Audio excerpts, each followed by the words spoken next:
the business market as you see it in terms of your breadth of clients and everything. What's the percentage that you feel are starting to move into blockchain? Coming from a traditional standpoint. It's a very small percentage. Very small. I would say less than 5%. There's a lot of the larger organisations are looking at their back office functions, and again, like I mentioned before, if they've got lots of different systems, they've got paper-based processes, they're looking at that to say, well, how can we make things more efficient? And they're experimenting, but I'd say that's a lot larger companies and probably much larger than what BDO normally deals with. We are very much an entrepreneurial mid-market firm. I'd say it's more likely to be prevalent in things like the banks and major insurance companies right now.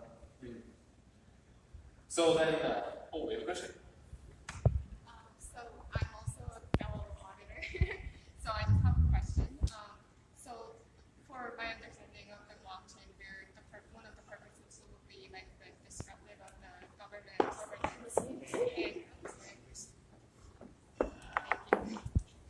Hi, I'm also an auditor.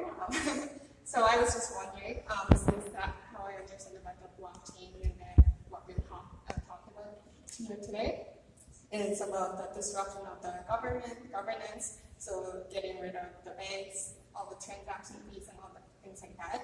So do you think there's still a value in traditional financial audit in the blockchain kind of business? And if you do think so, I'm hoping that there is. How do you think the audit companies or like advisors can help with the clients?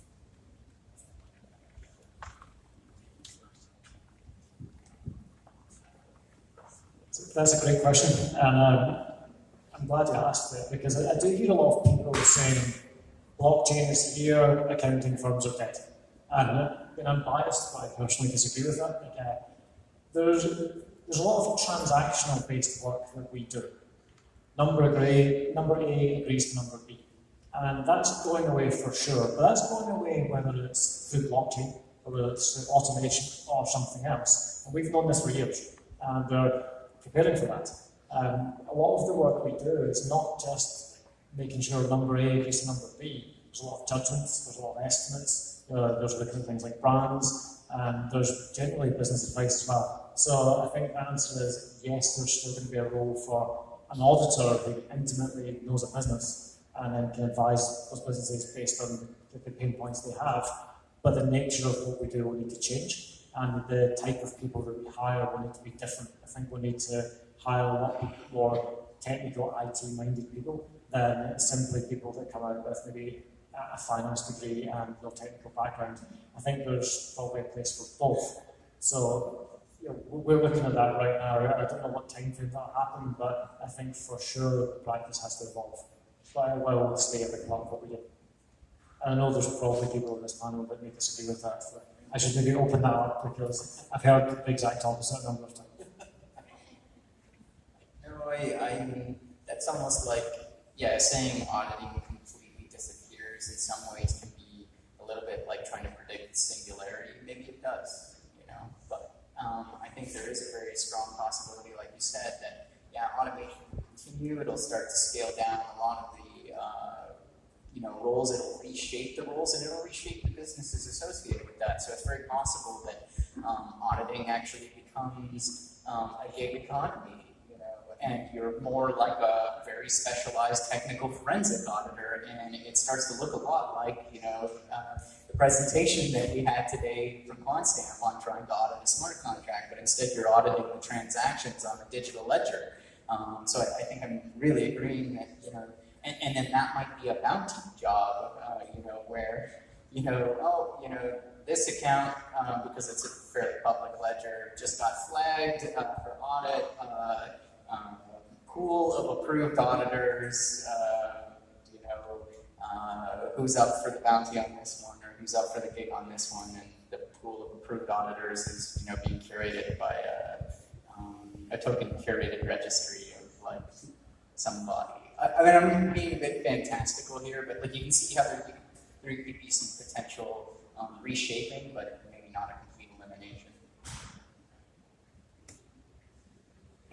Cool. So we're getting close to the end here. So I want to give some final steps for some of the people in the room. So first, if you're a developer in the room, what advice would you give to a developer who wants to get involved in blockchain, but maybe comes from a traditional development background? How should they start? Where should they put their eyes? How should they look? How should they go? What advice would you give? I would say just learn by doing. That's the best way to learn. Definitely, there's a bunch of resources online. Obviously, blogging, we have a bunch of free guides and articles, but a lot of other people, Crypto Zombie is another one I can check out. I say just get your hands dirty, just dive into it, and just Google is your best friend. So yeah, start from there. And I'm gonna a shameless plug for Scott because he's probably nice enough not to shill, but go do a bounty if you're a developer and you want to get into the space and you've played with some of the tutorials that you mentioned or taken a Block Geeks or Academy course. Then hop into the bounty systems like Bounties Network and Gitcoin and many of the others that are out there and try something on for size. There's a lot of small tasks. So I'll answer this from the perspective of if there was a developer that was looking to come and work for someone like BDO. Our business is based on the fact that we have a degree of technical knowledge, but we really are in the people business, we're in the relationship business. So the smartest people that I know are the ones that can take a really complicated idea and make it sound simple. So if you're a developer and you've got a technical background, I think you've got a fantastic skill set that firms like yourself would love to talk to you. But don't talk to us in technical language. We're not smart enough to deal with that. So talk to us in the language of your business problems that could be solved using blockchain. And if you can do that, then you'll probably excite a lot of people about the possibilities without getting into the technical detail. And then how about from the business perspective? What can a business do? If I'm a business and I think the blockchain might be for me, but I'm just learning about it, I have no idea, what are my first steps? Speak to video. I think that it's good that they're interested in it, but I think it's been mentioned quite a few times. I mean, there's so many buzzwords and hype and excitement. I think you need to maybe come to events like this. You need to talk to people in the community and figure out is blockchain really right for them. And if they do that, they've gone through a bit of a robust process to make sure that there's a real need for it, if not some other solution. Then look to hire developers that they can give them some time to play about with ideas. I don't believe it's going to work straight away for every business. I think they have to give them time to innovate things, or to partner up with an established company that can help them accelerate the development. So I have a background in product management, so that's usually trying to look at what customers are asking for, the solutions that the market's calling for, and trying to understand what technologies are available and how they can be configured in ways that can help solve those problems. And honestly, transitioning from used to be a mechanical engineer in passenger rail equipment design to working with MyOcean on the smart city space to now working with Consensus in the blockchain space, and the rules didn't change. Find problems and then go and take a look at all the different tools. And blockchain has some strengths and weaknesses that we've discussed today. Get to know those strengths and weaknesses intimately, and determine whether that's the right thing to be playing with from a business perspective. Is that providing you some unique value?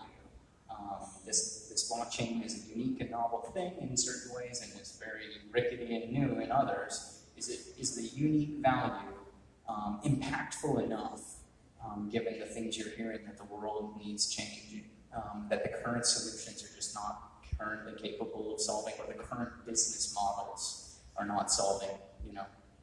For example, those people who have business models where they take our data and resell it and use us as a product, that would be an example of a business model where it could maybe be disruptive.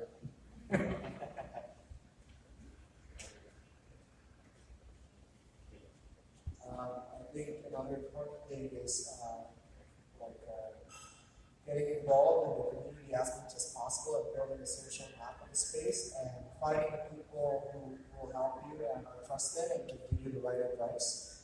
And that is going to set a business or a developer apart from anyone else, because they will be going they'll be saving themselves time and money by not working on the wrong stuff and by getting the right advice from the trusted people who've done this before. And this takes a lot of time. It's easier said than done because obviously there's a lot of bad actors in the space. It's hard to navigate through all of that, but really spending a lot of time talking to people and like not making any assumptions or not working with people straight away, but really discovering who are the right people to work with and what is the right advice to take is what's really important. Perfect. So I think that's what we're going to conclude the panel with. So does anybody have any questions related to anything before we wrap up? Got some blockchain experts here, so if anybody has any questions based off of anything we talked about. David, I think the panel should give applause to the audience that stayed here. Thank you. Thank you, everybody. It's 10 to 11 p.m. and it's a Thursday night, and you're all still here. We very much appreciate it. Yeah, everything got pushed back a little bit later tonight, but we are very happy that you stayed with us. Question? This question, the question relates to a previous observation about financing the third world. So this micropayment, if you have a transaction fee or some gas fee or something, it's not viable, yeah, because those people are poor enough and they will request some small amounts and they are not willing to pay a fee. So I guess the right blockchain should be one that's transaction free, yeah. Mm. Interesting. Can anybody comfortable commenting on that? I think with Lightning Bitcoin, it's already possible to pay a very, very mighty transaction fee on a micropayment. But yeah, with Ethereum, there's definitely a gas issue, which I think these guys are more qualified to talk about. I was just mentioning, like, I think it's important to know that there are mechanisms that to abstract gas away from the user and have those be something have those fees be something that the actual applications manage or pay for. That's going to be really important for a number of applications. In general, though, yeah, I agree. A lot of these scaling solutions not only bring additional transaction volume, they also reduce fees. So I think as the system scales and becomes more mature, that'll make things easier on that front as well. Also, just to add to that, too, you don't have to have a public blockchain. Like you can have a private blockchain for whatever your application is, and you can decide to have no fees. You can design the protocol or the mechanism for your own private blockchain for enterprise applications. So there's those type of applications where you don't have any fees or even no cryptocurrency even. So compute was never free. So in the spirit of it being abstracted, today, development teams develop on top of infrastructure, not on like Amazon, Azure, Google Cloud stuff.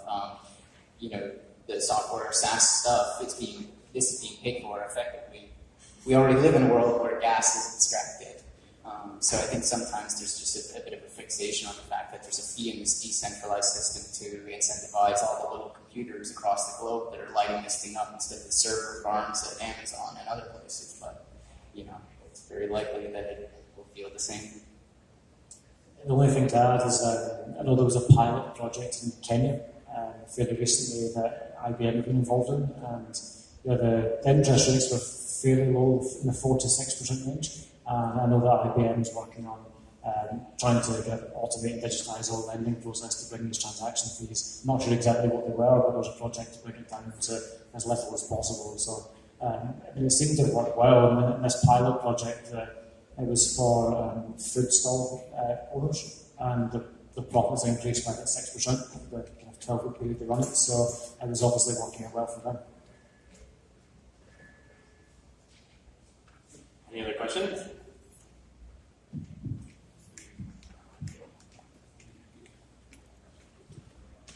All right, then I think we're good for tonight. So everybody give a round of applause for our panel tonight.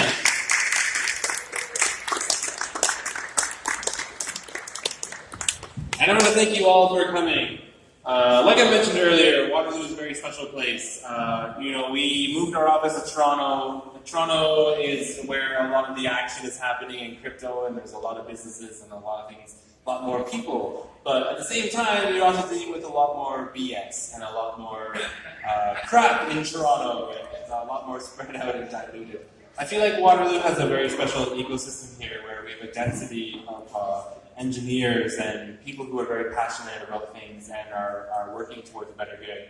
And so even though the crowd is smaller in Waterloo, I believe in the quality of the people here, and I'm really happy to come and interact with the community and contribute and connect the Toronto-Waterloo corridor and strengthen it even further. And I appreciate everybody here who came from Toronto, who fought the 401 traffic all the way down, and everybody who came out tonight to learn about blockchain and have some big ideas about this new technology. So thank you again, everybody, for coming.